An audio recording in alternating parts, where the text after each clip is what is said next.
hey, they're 5-3 or 5-4, and now they're back to 4-4. I mean, we beat NC State on the neutral, and we still had 4 because that was the day they moved over, and so like that. Now, really, is that like, are they looking at it like that? Because that's crazy. Did Virginia Tech change? They got worse and became a quad 2-3 the next overnight. I mean, so, but I do understand you got to have it, right? There's got to be something to. We can't play everybody, but then there does also have to be some, when we do play, and what are we doing?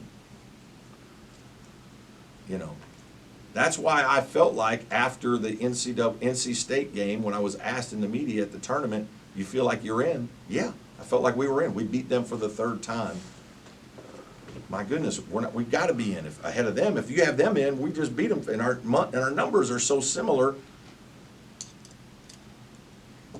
I mean, you know, Billis talks about the strength of schedule, and there's some merit to this, that like, if they use body of work. Well, then why are we throwing what does your non-conference schedule matter if we're talking about the whole body of work? You combine it all. And again, based on what league you're in, like if you're in the Mountain West and you're not playing as many strong teams, you might have a harder non-conference schedule. You have to. So there's a lot into it. I get it. When you saw NC State get in as an 11 seed, did it make you more confident, or did you say they're not going to give us 6? Yeah, no, I didn't think we'd get 6. I was not. I hoped, but I didn't think that was. I was surprised that they weren't in the plan, but they do have good. They have some good numbers. They played a good schedule, so credit to them for that. You probably got about 5 minutes. You think y'all need to go back to 18 conference? I don't know. Like I don't. Somebody needs to study it, right? Like, you know, it's hard this year. It was funny because Mike Bray was one of the big proponents of it, having come from the Big East.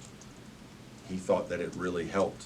It hasn't seemed to work recently very much, but I don't know that it's that.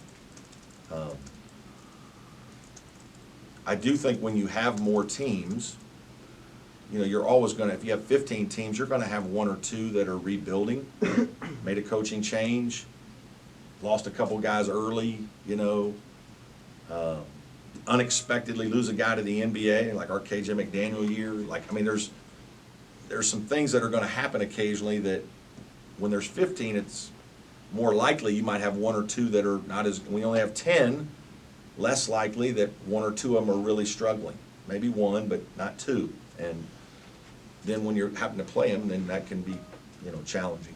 I guess you've mentioned in the past playing some non-conference